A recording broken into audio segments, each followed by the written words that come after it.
గంగమ్మ వేసింది ఫస్ట్ నీళ్ళు ఊరికి. గంగమ్మ పేరు కేసుకొని రిపేర్ ఏమిటైతుంది చేసి అడుగులు అట్లా నిండా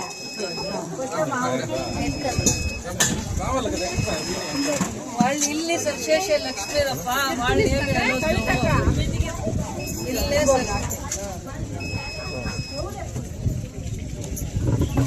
అయిపోయా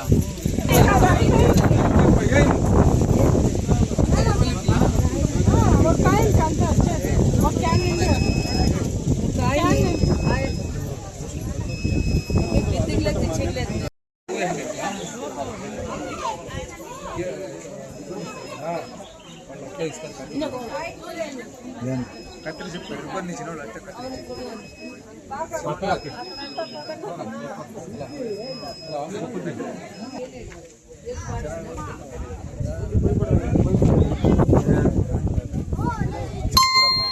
ఇల్లు ఇల్లు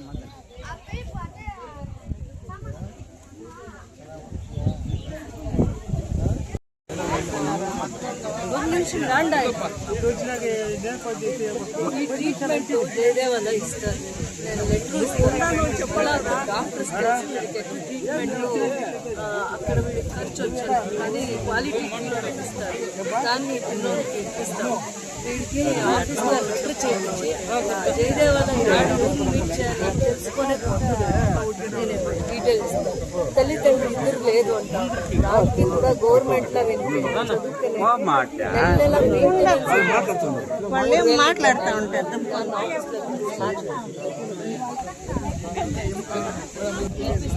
ఎన్ని సంఘాలు ఉన్నాయి?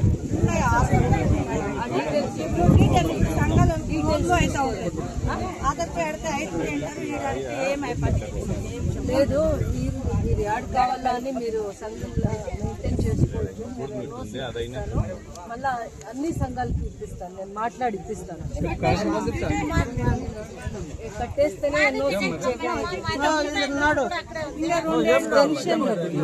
ನಿಂತಿಲ್ಲ. ಅದು ಬೇರೆ ಏನೋ ನಿಮ್ಮ ಹತ್ರ ರೆಗ್ಯುಲರೈಸ್ ಮಾಡ್ಕೊಳ್ಳೋದು ಒಂದು ದಾಖಲೆ ತಗೊಳ್ಳೋದಕ್ಕೋಸ್ಕರ ಹೋಲ್ಡ್ ಮಾಡಿದ್ದಾರೆ. ಸೆಕ್ರೆಟ್ ಮಾಡ್ತಾರೆ. ಊರಿಗೆ ಬರ್ತಾರೆ, ಇಲ್ಲೇ ಬರ್ತಾರೆ. ಮೆಂಬರ್ ಹತ್ರ ನೀವು ಕೆಲಸ ತಗೋಬೇಕು. ధైర్యంగా అంటే నువ్వు వెనక ఏం కావాలో టార్చర్ ఇచ్చి ధైర్యంగా పని చేయండి.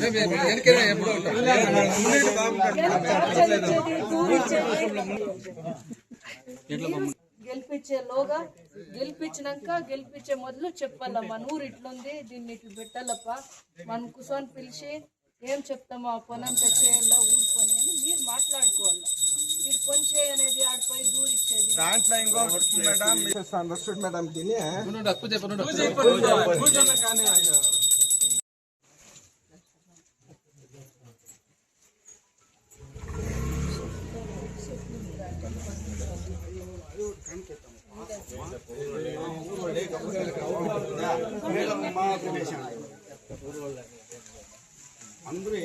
దేవాతారాబలం చంద్రబలం తదేవా విద్యాబలం దేవబలం తదేవ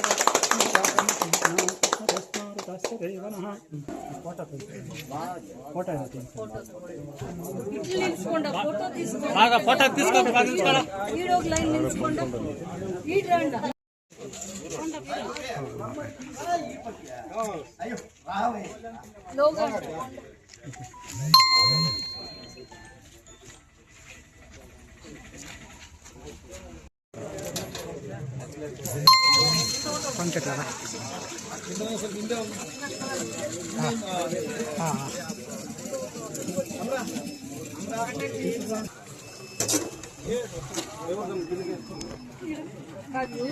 ನಮ್ಮ ಕಾರ್ಯಕರ್ತರು ಮುಖಂಡರು ಅಂದ್ಕೊಳ್ಳೋರಿಗೆ ಒಂದು ಮಾತು ಹೇಳಿ.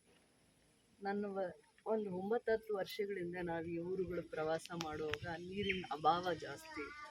900 ಅಡಿ 1000 ಅಡಿ 1200 ಅಡಿ ಕುಡಿದ್ರೂ ಕೂಡ ನೀರು ಸಿಗ್ತಾ ಇರಲಿಲ್ಲ. ಕುಡಿಯೋ ನೀರಿನ ಘಟಕ ಆಮೇಲೆ ವಿಚಾರ, ನೀರು ಸಿಗ್ತಾ ಇರಲಿಲ್ಲ. ಆ ನೀರಿನ ಮಟ್ಟ ಎಷ್ಟು ಕೆಳಗಡೆ ಹೋಗುತ್ತೆ, 1000 ಅಡಿಯಿಂದ ಕೆಳಗಡೆ ಹೋಗುತ್ತೆ, ಅದು ಕುಡಿಯೋಕ್ಕೆ ಯೋಗ್ಯ ಆಗಿರಲ್ಲ. ಇವತ್ತಲ್ಲ ನಾಳೆ ಈ ಭಾಗದಲ್ಲಿ ಯಾರು ರೈತರಿದ್ದಾರೋ, ಬಡವರಿದ್ದಾರೋ, ನಮ್ಮನ್ನು ನಂಬ್ಕೊಂಡು ಯಾರು ಸರ್ಕಾರ ನಂಬ್ಕೊಂಡಿರ್ತಾರೋ ಅಂಥವ್ರಿಗೆ ಯೋಗ್ಯವಾಗಿರೋ ನೀರು ಕೊಡಬೇಕಂದ್ರೆ ಫಸ್ಟ್ ಬೋರ್ವೆಲ್ ನೀರೇ ಸರಿಯಾಗಿರಲಿಲ್ಲ. 1000 ಅಡಿ ಕೆಳಗಡೆ ಹೊಟ್ಟೋಗ್ತಾ ಇತ್ತು. ಕ್ಲೋರೈಡ್ ಕಂಟೆಂಟ್ಸ್ ಜಾಸ್ತಿ ಇರ್ತಾ ಇತ್ತು, ಅಂದರೆ ನೀರೆಲ್ಲ ಹಾರ್ಡ್ನೆಸ್ ಜಾಸ್ತಿ ಇರ್ತಾ ಇತ್ತು. ಅದು ಪರಿವರ್ತನೆ ಆಗಬೇಕಂದ್ರೆ ಬೋರ್ವೆಲ್ಸು ರೀಚಾರ್ಜ್ ಆಗಬೇಕಾಯಿತು. ಆ ಬೋರ್ವೆಲ್ಸ್ ರೀಚಾರ್ಜ್ ಆಗಲಿಕ್ಕೆ ಎಲ್ಲೆಲ್ಲಿ ಚೆಕ್ ಡ್ಯಾಮ್ಸ್ ಇದೆ ಕಾಣಲ್ಲ. ಈಗ ಚೆಕ್ ಡ್ಯಾಮ್ಸ್ ನಾವು ಎಷ್ಟು ಮಾಡಿದ್ದೀವಿ, ಯಾವ್ಯಾವ ಪಂಚಾಯತಿಯಲ್ಲಿ ಮಾಡಿದ್ದೀವಿ, ಅವು ಯಾವೂ ಕಾಣಲ್ಲ. ಆ ಚೆಕ್ ಡ್ಯಾಮ್ಸ್ನ ನಾವು 10 ವರ್ಷಗಳ ಕಾಲ ಎಲ್ಲೆಲ್ಲಿ ಬೇಕೋ ಆ ಜಾಗದಲ್ಲಿ ಮಾಡಿರೋದ್ರಿಂದ ರೈತರ ಜಮೀನಲ್ಲಿ ಆ ಬೋರ್ವೆಲ್ಸು ರೀಚಾರ್ಜ್ ಆಗಿದೆ. ಕೆಲವೊಂದು ಕೆರೆಗಳಲ್ಲಿ ನೀರು ನಿಂತಿದೆ. ಅದಾದಮೇಲೆ ಇವತ್ತೆಲ್ಲ ಎಷ್ಟೋ ಭಾಗದಲ್ಲಿ ಒಂದು 40% ಭಾಗದಲ್ಲಿ ನೀರು ಆಲ್ಮೋಸ್ಟ್ 1000 ಫೀಟ್ ಕೆಳಗಡೆ ಹೋಗಿಲ್ಲ, ಯೋಗ್ಯವಾಗಿದೆ. ಆದರೆ ಹಿಂದೆ 1300 ಅಡಿ ಹೋಗಿದ್ದೀವಿ. ಅದಾದಮೇಲೆ ಈ ಭಾಗದಲ್ಲಿ ಸ್ವಲ್ಪ ಎಲ್ಲ ರೈತರಿಗೆ ಇಂಡಿವಿಜುವಲ್ ಬೆನಿಫಿಟ್ಸ್ ಕೊಡುವಾಗ ಬೋರ್ವೆಲ್ ಕೊಟ್ಟಿದ್ದೀವಲ್ಲ, 99% ಸಕ್ಸಸ್ ಆಗಿದೆ. 99% ಯಾರು ಇಂಡಿವಿಜುವಲ್ ಬೆನಿಫಿಟ್ ಅಂದರೆ ಯಾರೋ ಒಬ್ಬ ರೈತರಿಗೆ ಬೋರ್ವೆಲ್ ಹಾಕ್ಸ್ಕೊಡೋ ಅಂತ ಯಾವುದೋ ಒಂದು ಯೋಜನೆ, ಗಂಗಾ ಕಲ್ಯಾಣದ ಯಾವುದೋ ಒಂದು ಯೋಜನೆಯಲ್ಲಿ ಮುಂದೆ ಬಂದಾಗ ಅವರಿಗೆ ಅದು ಯೋಗ್ಯವಾಗಿ ನೀರು ಸಿಕ್ಕಿದೆ. ಆ ರೈತ ಸ್ವಂತ ತನ್ನ ಪರಿಶ್ರಮದಲ್ಲಿ ಬದುಕೊಳ್ಳೋ ಅಂಥ ಪರಿಸ್ಥಿತಿ ಬಂದಿದೆ. ಯಾರ್ಯಾರ್ದು ಬಂದಿದೆ ಬೇಡಿಕೆ ನಾನು ಯಾವುದೂ ರಿಜೆಕ್ಟ್ ಮಾಡಿಲ್ಲ. MIL 99 ಬೋರ್ವೆಲ್ಸ್ ಹಾಕಿದ್ದೀವಿ, 1% ಕೂಡ ಫೇಲ್ಯೂರ್ ಇಲ್ಲ. ಆ ಸತ್ಯ ತಿಳ್ಕೊಳ್ಳಲ್ಲ. ಈ ಏನು ವಿಚಾರ ನಾವು ನಿಮ್ಮ ಗಮನಕ್ಕೆ ತರಬೇಕು ಅದು ಗೊತ್ತಾಗ್ತಾ ಇಲ್ಲ, ಅವ್ರಿಗೆ ಹೇಳೋ ಅಂತ ಇದು ಬರ್ತಿಲ್ಲ. ಯಾಕೆ ನಾವು ಜಾಸ್ತಿ ಆದ್ಯತೆ ಕುಡಿಯೋ ನೀರಿನ ಘಟಕಗಳಿಗೆ ಕೊಡ್ತೀವಿ ಅಂದರೆ, ಹಿಂದೆ ನಾವು ನೀರು ಏನು 20 ವರ್ಷಗಳ ಕಾಲ 10 ವರ್ಷಗಳ ಕಾಲ ಕುಡಿತಾ ಇದ್ವಿ, ಅದು ಯೋಗ್ಯವಾಗಿಲ್ಲ ಅಂತ ಒಂದು ಸರ್ಟಿಫೈ ಮಾಡಿದ್ವಿ. ತುಂಬ ಡೆಪ್ತ್ ಹೋದಷ್ಟು ನಾವು ಬೋರ್ವೆಲ್ಸಲ್ಲಿ ಆ ನೀರನ್ನ ನಾವು ಬಳಕೆ ಜಾಸ್ತಿ ಮಾಡ್ತಾ ಮುಂದೆ ಕಾಲು ಸವಿಯುತ್ತೆ. ಅದಾದಮೇಲೆ ಬೇರೆ ಬೇರೆ ಅದರದ್ದೇ ಆದದ್ದು ಒಂದು ಕಾಂಪ್ಲಿಕೇಶನ್ಸ್ ಇರುತ್ತೆ. ಇವತ್ತಿನ ಮಕ್ಕಳಿಗೆ ಅಂಥ ಪರಿಸ್ಥಿತಿ ಬರ್ಕೂಡ್ದು. ಅವ್ರಿಗೆ ಆ ಥರ ಅವ್ರಿಗೆ ಸೌಕರ್ಯ ಅನ್ನೋದು ಮೊದಲನೇದು, ಕುಡಿಯೋಕೆ ನೀರು ಆದ್ಯತೆ ಮಾಡಿಕೊಡೋಣ ಅಂತಂದ್ಬಿಟ್ಟು. ಆಮೇಲೆ ಈ ಊರಿಗೆ ಒಂದು ಕಾರ್ಯಕ್ರಮ ಮಾಡೇ ಬರಬೇಕಾಯ್ತು. ಕಣ್ಣೂರವ್ರಿಗೆ ಮಾತು ಕೊಟ್ಟಿದ್ವಿ, ನಿಮಗೆ ಜಾಗ ಕೊಟ್ಟು ಹಕ್ಕುಪತ್ರ ಕೊಟ್ಟು ನಾನು ಈ ಊರಿಗೆ ಬರೋದು ಕಾರ್ಯಕ್ರಮ ಮಾಡಿ ಅಂತ. ಹಕ್ಕುಪತ್ರ ಬಂದು EO ಆಫೀಸಲ್ಲಿ ಕಾಯ್ತಾ ಇದೆ. ಕಾರ್ಯಕ್ರಮ ಮಾಡೋದಕ್ಕೆ ಡೇಟ್ ಹುಡ್ಕೊಂಡು ಇವ್ರು ನಮ್ಮ ನಾಯಕರಿಗೆ ಬಿಡುವಿಲ್ಲದೆ ಇರೋದು ಕಾರ್ಯಕ್ರಮ ಮಾಡೋಕ್ಕಾಗಿಲ್ಲ. ಬಿಡುವಿಲ್ಲ ಪಾಪ ಅವ್ರಿಗೆ. ಜಾಗ ಗುರ್ತಿಸಿ 1.5 ವರ್ಷ 2 ವರ್ಷ ಆಗಿದೆ. ಅದನ್ನು ಸ್ವಲ್ಪ ಮೂಲಭೂತವಾಗಿರುವಂಥ ಸೌಕರ್ಯ ಮಾಡಿ, ಆಮೇಲೆ ಇಡೀ ಜಿಲ್ಲೆಯಲ್ಲಿ 2 ಜಾಗಕ್ಕೆ ಸರ್ಕಾರದಿಂದ ಹಕ್ಕುಪತ್ರ ಬಂದಿರೋದು. ಒಂದು ರಾಮಸಾಗರದ ಕೂಳೂರಲ್ಲಿ, ಆಮೇಲೆ ಕಂಗಾಂಡ್ನಹಳ್ಳಿ ಪಂಚಾಯಿತಿಯಲ್ಲಿ ಕಣ್ಣೂರಲ್ಲಿ. ಇಲ್ಲಿ ಮಾತು ಕೊಟ್ಟು ಹೋಗಿದ್ವಿ. ಇವ್ರು ಬೇಡಿಕೆ ಇಟ್ಟರು, ನಾವು ಮಾತು ಕೊಟ್ವಿ. ನಾವು ಮಾತು ಕೊಟ್ಟ ಮೇಲೆ ಸರ್ಕಾರದಲ್ಲಿ ಓಡಾಡಿ ಪ್ರತಿದಿನ ಹೋದಾಗೆಲ್ಲ ಹಕ್ಕುಪತ್ರಗಳು ಇಡೀ ಜಿಲ್ಲೆಯಲ್ಲಿ ಎಲ್ಲೂ ತರೋಕ್ಕಾಗಿಲ್ಲ ಹಕ್ಕುಪತ್ರ. ನಾನು ಹಿಂದೆ ಬಿದ್ದು ಆ ಫಲಾನುಭವಿನ ಗುರ್ತಿಸಿ ಅಧಿಕಾರಿಗಳನ್ನ ಹಿಡಿದು ಅದು ಪ್ರೊಸೀಜರ್ ಮಾಡಿ ಏನೇನು ದಾಖಲೆಗಳು ಕೇಳ್ತಾರೆ ಆನ್ಲೈನಲ್ಲಿ ಆ ದಾಖಲೆಗಳನ್ನೆಲ್ಲ ಅಪ್ಡೇಟ್ ಮಾಡಿಸಿ ಮೀಟಿಂಗ್ಸ್ ಮಾಡಿಸಿ ಪದೇ ನಾವು ಅಲ್ಲಿಂದ ಹಕ್ಕುಪತ್ರನೂ ತಂದಾಯಿತು. ಅದನ್ನು ಹಂಚಿಕೆ ಮಾಡಬೇಕಂದ್ರೆ ಆ ಕಾರ್ಯಕ್ರಮಕ್ಕೆ ಜಾಗ ಕೊಟ್ಟಿದ್ದೀವಿ, ಹಕ್ಕುಪತ್ರನೂ ತಂದಿದ್ದೀವಿ. ಸ್ವಲ್ಪ ಯೋಗ್ಯವಾಗಿ ಮಾಡಿಕೊಡಿ. ಬಡವರು ಏನೂ ಇಲ್ಲ ಅಂತ ಆ ಜಾಗ ನಿವೇಶನ ನಂಬ್ಕೊಂಡಿರೋರಿಗೆ ಸ್ವಲ್ಪ ಯೋಗ್ಯವಾಗಿ ಆ ಜಾಗನ ಲೆವೆಲ್ ಮಾಡಿ ಅವ್ರಿಗೆ ವ್ಯವಸ್ಥಿತವಾಗಿರೋ ಸೌಕರ್ಯ ಮಾಡಿ ಕೊಡಬೇಕು. ಬರೀ 30 ಜನನೇ ಇದ್ದಾರೆ, ಇನ್ನೂ ಎಷ್ಟು ಜನ ಇದ್ದಾರೋ ಗೊತ್ತಿಲ್ಲ, ಬಟ್ ಜಾಗ ಗುರ್ತಿಸೋ ಅಂತ ಕೆಲಸ ಮಾಡಿದ್ದೀವಿ. ಅದಾದಮೇಲೆ ಯಾವುದೇ ಒಂದು ಕುಡಿಯೋ ನೀರಿನ ಘಟಕ ಹೆಣ್ಮಕ್ಳು ಮತ್ತಿನ್ಯಾರನ್ನೂ ಅವಲಂಬಿಸ್ಬಾರ್ದು. ಅವರಿಗೆ ವ್ಯವಸ್ಥಿತವಾಗಿ ಆ ಸೌಕರ್ಯ ಕೊಟ್ಟಾಗ ಅವ್ರಿಗೆ ಮುಟ್ಬೋದು. ಬಟ್ ಇವಾಗ ಇಲ್ಲಿಗೆ ಬಂದಮೇಲೆ ಏನು ಒಂದು ಸಮಾಧಾನ, ದೇವಸ್ಥಾನ ಇದೆ, 4 ಜನ ಮದುವೆ ಮಾಡ್ಕೊಳ್ಳೋಕೆ ಬರ್ತಾರೆ, ಇಲ್ಲಿ ಎಷ್ಟೋ ಜನ ಬಂದು ಹೋಗ್ತಾರೆ. ಅವರಿಗೆಲ್ಲ ದೃಷ್ಟಿಕೋನ ಇಟ್ಕೊಂಡು ಸ್ಕೂಲ್ ಇದೆ, ದೇವಸ್ಥಾನ ಇದೆ ಅಂತ ಆ ದೃಷ್ಟಿಕೋನದಿಂದ ದೂರ ಹಾಕಿದ್ದಾರೆ, ಅಥವಾ ಜಾಗ ಕೊಡದೆ ದೂರ ಹಾಕಿದ್ದಾರೆ. ಒಟ್ಟಲ್ಲಿ ಉಪಯೋಗ ಆಗಲಿ.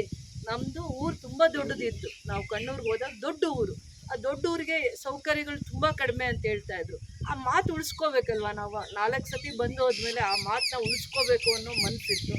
ಸೊ ನಮ್ಮ ಪ್ರಯತ್ನ, ಕಷ್ಟ ಬಿದ್ದಿದ್ದಾರೆ, ನಂಬಿಕೆ ಇಟ್ಕೊಂಡಿದ್ರು, ಪರಿಶ್ರಮ ಇದೆ. ಯಾವಾಗಾದ್ರೂ ಕೋಪ ಮಾಡ್ಕೊಂಡು ಬೈತೀನಿ, ಆದರೆ ಅವ್ರು ಹೇಳಿರೋ ಎಲ್ಲ ಕೆಲಸ ಮಾಡಿದ್ದೀನಿ, ಚಾಚು ತಪ್ಪದೆ ಒಂದು ಬಿಡದೆ ಮಾಡಿದ್ದೀನಿ. ನನ್ನ ತಲೆಯಲ್ಲೇ ಜ್ಞಾಪಕ ಇರ್ತಾಯಿತ್ತು. ಅವ್ರೇನು ಅರ್ಜಿ ಕೊಡೋದೇ ಬೇಕಾಗಿರಲಿಲ್ಲ, ಅಷ್ಟು ಅವರ ಭಾವನೆಗಳನ್ನ ಅರ್ಥ ಮಾಡ್ಕೊಂಡು ಸ್ಪಂದಿಸುವಂಥ ಕೆಲಸ ಮಾಡಿದ್ವಿ. ಇನ್ನೂ ಸ್ವಲ್ಪ ಚುರುಕಾಗಬೇಕಂತ ನನಗೆ ಅವ್ರ ಬಗ್ಗೆ ಒಂದು ಆಸಕ್ತಿಯಿಂದ ಬಟ್ ರೈತರ ಪರಿಸ್ಥಿತಿ ಏನು ನೋಡಿದ್ದಾರೆ. ಇಂಡಿವಿಜುವಲ್ ಬೋರ್ವೆಲ್ಸ್ ಹಾಕಿದ್ದಾರೆ. ಅವ್ರು ಇವತ್ತು ಎಷ್ಟೋ ಜನ ಬೆಳೆ ಇಟ್ಕೊಂಡು ನನಗೆ ಬರ್ತಾರೆ, ಕಡಲೆಕಾಯಿ ಎತ್ಕೊಂಡು ಇನ್ನೊಂದು ಎತ್ಕೊಂಡು ನಮಗೆ ಬೆಳೆ ಇಟ್ಟಿದ್ದೀವಿ, ಫಸ್ಟ್ ಬೆಳೆ ಖುಷಿ ಆಗಿದ್ದಾರೆ. MIL ಕೊಟ್ಟಿದ್ದು ನಾನು ಎಲ್ಲ ಬೋರ್ವೆಲ್ಸಲ್ಲೂ ನನಗೆ ತೃಪ್ತಿ ಇದೆ.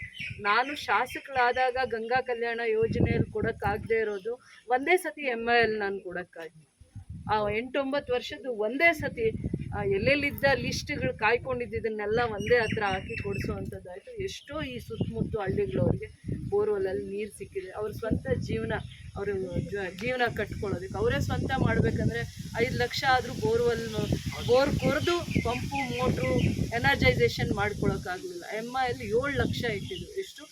7,50,000 ಇಟ್ಟಿದ್ರು ಅನಿಸುತ್ತೆ.